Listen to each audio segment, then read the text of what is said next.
Welcome to We Tattoo Hair, where we're going to be discussing the fears, the frustrations, and the emotional journey that our clients go through while experiencing hair loss. Scalp micropigmentation is the #1 solution that gives you instant results right from the first session. My name is Jesse Lima, and I'm the host. Confidence starts here. Let's get to it.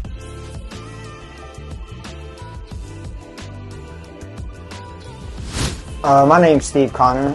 Jesse and I go way back. I used to live here in Brandon, Florida years ago, but I'm here today. I flew in from North Carolina. Hair started back receding probably about 10 years ago. You know, it shouldn't affect your confidence, but it does. You know, I'm just here today to try to feel young again. I'm nervous, probably just like anybody else would be. I've known you for years, man. You're a master of your craft, so I trust you. I appreciate the trust, bro. That's everything. So I'm gonna go ahead. I'm gonna cut your hair down. After I cut your hair, we're gonna go take some before pictures. I'm gonna come back for that. Sounds good. Cool. All right.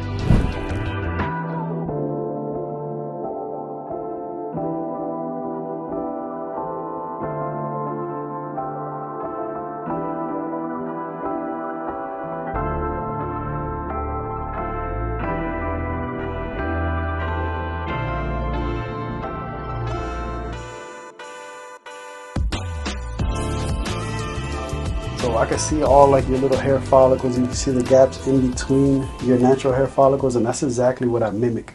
And the areas where it's missing hair. Okay.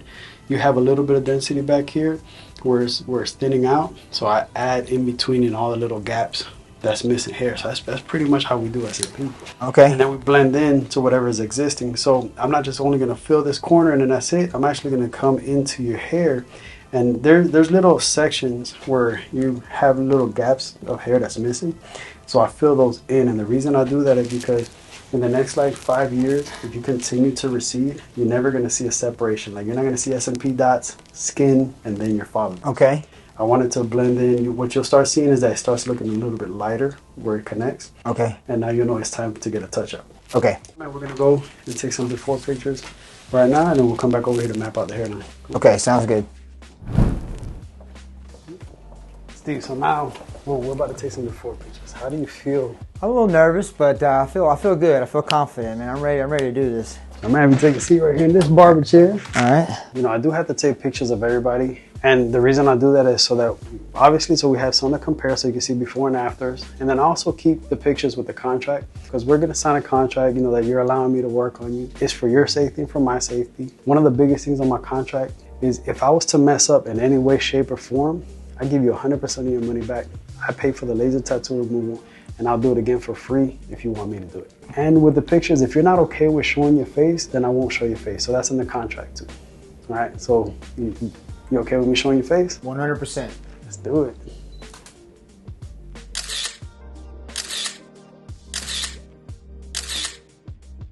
We're gonna map out your hairline. The part that frames out the face is the sidebar. So if I bring that in and kind of curve it, because right now it kind of curves back. Right. So that gives you like that wide forehead look. Yeah. By bringing that in some, that's really the part that frames and gives you that more youthful look. Okay, I got a quick question. My hairline, are we gonna go about right here, or should it stay right over through here? Where would the hairline be? No, from the chin to the bottom of the nose. Okay. Is the same distance from the bottom of the nose to the middle of the eyebrows. From the middle of the eyebrows to the hairline is the same thing. So you're actually, the widow's peak right here where you at is exactly at the lowest point. Okay. Another thing too, raise your eyebrows real tight for me both. All right, so you see this wrinkle right here? Yeah. If I was to bring your hairline lower down into there, whenever you raise your eyebrows, you laughing, you doing these expressions, your hairline's gonna be bouncing around and that won't look natural. Okay. You see this curvature right here? Yeah. This is the forehead muscle. So it does this right here. Okay. So we could go into it down here a little bit. So I could definitely bring this part in, because whenever you raise your eyebrows, your hairline would just kind of come up here, but it doesn't lose its shape. Okay. That makes sense. I got you. So that's natural for this part to go up. But this part right here, you don't want this part to like move around, because like people will be like, yo, what's going on with the hairline? I got you, man. Sounds good. Yeah, I appreciate that. I just, curious about that. Yeah.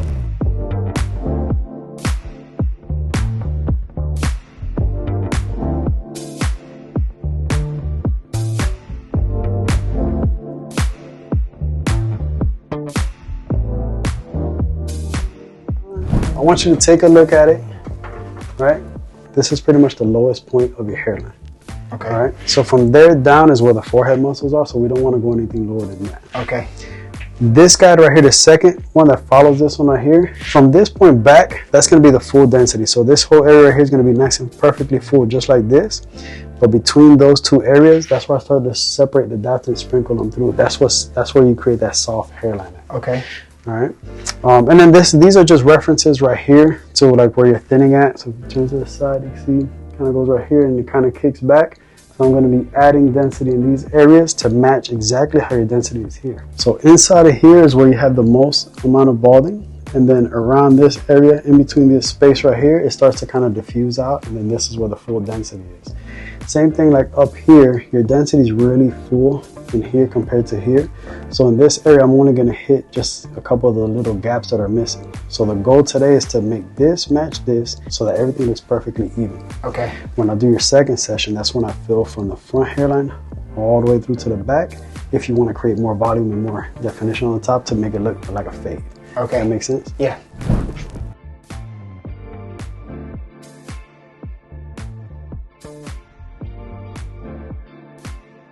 One of the things that helped me succeed with SMP, one, being a barber, I understand the hairline placement, right? So that's a little bit of an advantage. And then two, just being an artist, like I'm a really good copycat, where I could look at something and I could draw it and copy it really, really good.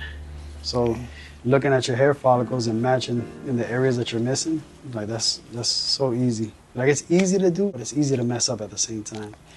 Man, I don't think I would have the courage to do it, man. Nah. I think I'd be so nervous.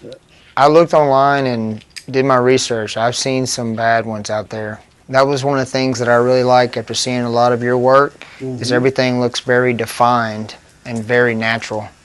Yeah, so, you know, like the really big dots, that's when people go too deep in the skin, and it's called a blowout. So that's where the ink just kind of spreads underneath the skin. Oh, okay. So to mimic the tiny dots, we're barely breaking into like the lowest level of the epidermis. We're not going into the dermis much.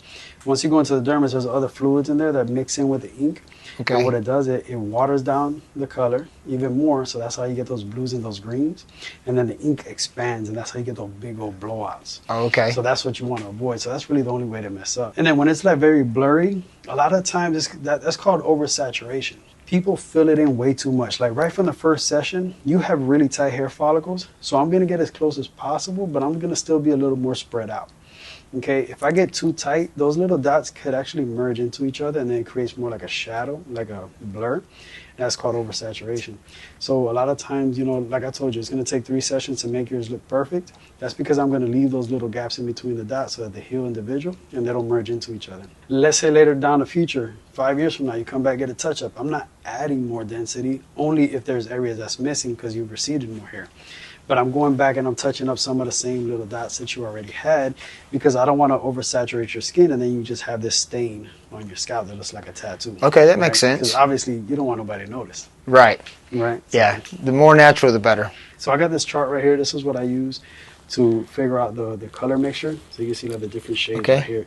So I place this right next to your hair follicles and that's how I get that undertone. So you're going to be somewhere up in this range up here for your first session. Okay. The ink that I use is called Blendz. It's made by an SMP artist for SMP artists. So I'm gonna go with 32 to 1.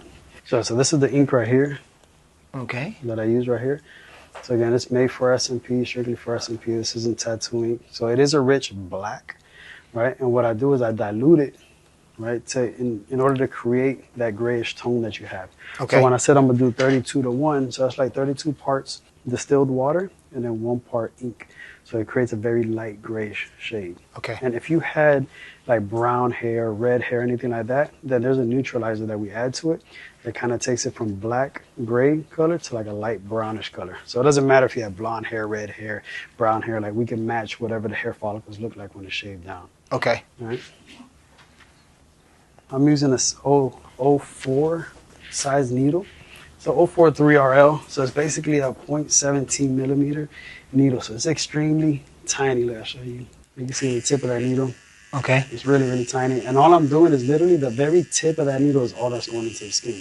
Okay. I'm not sticking the entire needle in. If I stuck the needle too deep, that's where we get those blowouts. Okay. So once that needle tip of that needle touches the skin, it's pretty much going to do its job. I always start with a very light pressure to adjust myself. So I got to match exactly what your follicle look like. I don't know how your skin's going to take the ink yet. So I'd rather start very lightly. There's no blood involved whatsoever with SMP. Unless you were like diabetic, you had any type of other blood disorders, then there could be a little bit of bleeding. But even the bleeding, you know how when you shave against a grain, you get those little tiny dots sometimes of blood? Yeah. That's pretty much the most we've ever dealt with. So compared to like a regular, maybe a regular tattoo or a pain level, where would we be talking about as far as pain goes? Yeah, that's a good question. Normally that's the #1 question. I'm surprised you're now asking that. Do you have any? You have tattoos, right, Steve? Yeah. All right. So a tattoo, regular traditional tattoos like these, well, they range, at a pain tolerance of 10 compared to SMP. SMP is like a 2 or a 3. Okay. But it also does come down to your pain tolerance. Okay. So out of all, the thousands of people that we've worked on here, but we've had one person tap out on us. In 7 years, right? I got you. We had one kind of come close, but when I told him the story about that guy, he's like, "Nah, he's gonna be the only guy to ever tap out." Fuck that. Yeah. But some people might experience a little more pain than others. So I mean, if you feel anything, it's normal. Normally, the front corners, right, are the more sensitive, along with the temple areas. Okay. Sometimes the center of the head, but I don't really have to do anything here in the center of your head. The back corners of the scalp, right, of the crown area, the corners normally get a little sensitive. The center of the crown area, people always think that that's the part that hurts the most, but that part right there is actually, you feel it the less. There's less circulation in this area. So okay. People be like, "Oh, it just feels like somebody's tickling my head, scratching my head." So it's cool. But so I start at the front hairline. We get that part out the way first. Okay. In the beginning, your pain tolerance might be great. And then as we get into the procedure, your skin can get oversensitive. And then is when you start feeling pain. So we just knock this part out the way before the pain even kicks in, and we'll be good. Okay. Sounds good.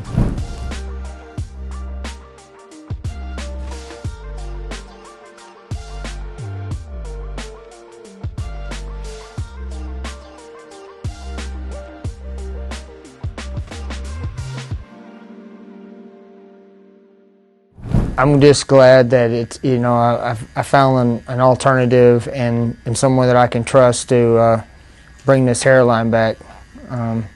As you know, I've talked to you the last couple of years. I've always been really nervous about it, but I mean, this experience going into this right now has been a little nerve-wracking when I got here, but you made me feel really relaxed as we went along through this whole process. And that's another reason why we take it so serious, man. Like, you're putting your whole image in my hands right now. Yeah, it's a little bit much. Yeah. So if anybody should be nervous, it's me. Nah, but I have full faith in what this does, man. I've seen it change so many people's lives that, when people come to me, like, I will never talk somebody into getting it done, right? But I could definitely talk you into understanding why it will work for you. And if it's something that you're ready to commit for, we do it. I mean, we've had clients that came in and last minute, they were just so scared that they were like feeling confused about getting it done. And, we'll just reschedule. Be like, "Look, man, go home and sleep on it some more. Like, I don't want you to get it done right now and then feel like you regret anything." Yeah, I was nervous on the trip up here. You got all these different scenarios you run in your mind, but man, I appreciate you really explaining everything and making me understand. I understand way more than I did just a couple hours ago. So, I mean, to touch on like the aftercare and all of that stuff right now, like, for instance, today, for the next 24 hours, you definitely want to be careful as far as like touching your scalp. You can't wear a hat. Okay. Just because hats carry a lot of bacteria and you don't want to get an infection. I'm making all these little punctures in your scalp so your skin's open, kind of like a scratch. It takes anywhere from 12 to 24 hours for your skin to close off, the outer layer of skin. Okay. So after 24 hours, you're good. You could put a hat on. You could touch it with no problem. Like, if you get a little itchy or you feel like you got to touch your scalp, just make sure you wash your hands. You don't want to get an infection from your scalp. So that's really just the biggest thing. The first 24 hours, making sure your hands are clean. You're not touching it with anything that could cause an infection. Okay. Like I said, you'll experience a little bit of redness, but that's about it. Sometimes some people might get a little bit of a headache, right, from all the little puncturing, hours. When the first time that you take a shower or something like that, I mean, can you use, I mean, of course my hair is shaved down now, but still just use like regular soap, or is there anything? Now, you want to use like an antibacterial soap. So I'm Okay. actually going to give you Okay. the aftercare, the soap, the foam soap, and the aftercare cream that you're going to be using. Okay. So, like, I believe in moisturized healing, right? When you're moisturizing the skin while it's healing, it doesn't allow the skin to scab up. And whenever any tattoos scab up, if you peel the scab off, it's going to pull some of the ink out. And Okay. then even letting the scab eventually fall off eventually pulls some of the ink out, because the scab is forming from the lowest part of the skin, forming on its way out. Okay. So it always does pull some of the ink. So I've gotten the best results in retention by going the moisturized route. So like tonight, you're just going to rinse with water only. Okay. And then you're going to apply the aftercare cream that I'm going to give you. That cream heals the skin 40% faster than your skin naturally heals. So it speeds up the process on the healing.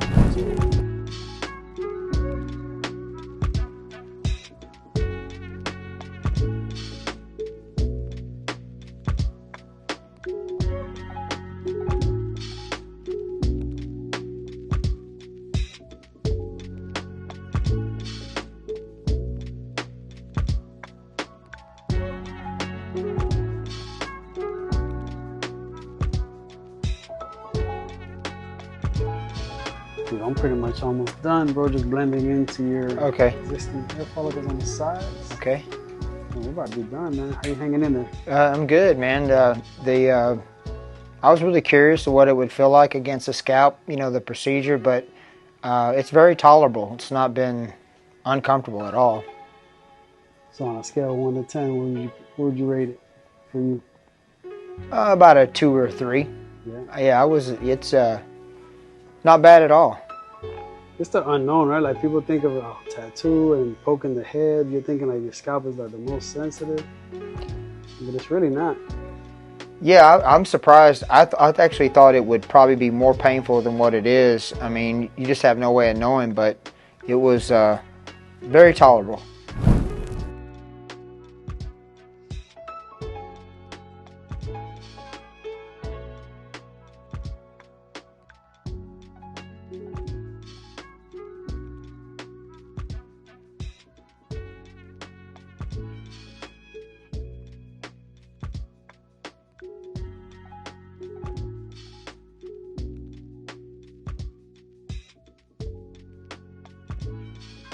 All right, Steve, I'm gonna have you take a look over here. I'm gonna get your reaction. All right. As well. You ready? Yeah. Nervous. Hey, walk up to the mirror. All right, man. Oh, wow, man. Dude, I have my hairline back, man. Yes, sir. Wow. Oh, wow, man, that looks fantastic, man.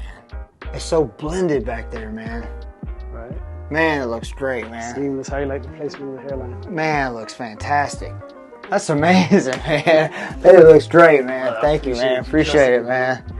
Man, it looks awesome. All right, let's go take some pictures. How's that? It's so unbelievable the difference with the way the hairline goes back so far there, man. You just brought it right up front, right to life, man. Yeah. You look way younger like that, man. Like you just don't realize after you haven't seen that for so long. And then when you see the side by side, it gives you a real total, I mean, it just sorts everything out, because when you come in, you're like, wow, you don't know how this is going to look. And then when you just see the side by side, man, it just brings everything together, man. One thing that I've been really happy with my experience here is just how comfortable you've made me feel from the time I walked through the door to right now. You know, you walked me through everything, and I haven't been left behind. I feel like you've kept me up to speed on everything going along all through the process. Now that I see it, man, I'm so glad I decided to make the move forward to do it. But I would tell anybody, go for it. I mean, you know, feeling good and looking good is important, and to get your confidence back, I tell anybody to go for it, man. Appreciate you, man. I appreciate you, man. I appreciate it, man. Thank you guys so much for tuning in. Huge shout out to all of our sponsors for coming out with these amazing products. If anyone's interested and wants to set up a free consultation, you can check us out at 60micro.com. And if you like what you saw, make sure to like, subscribe, and follow us. And be ready for 2 weeks from now so you can see session number 2. Peace.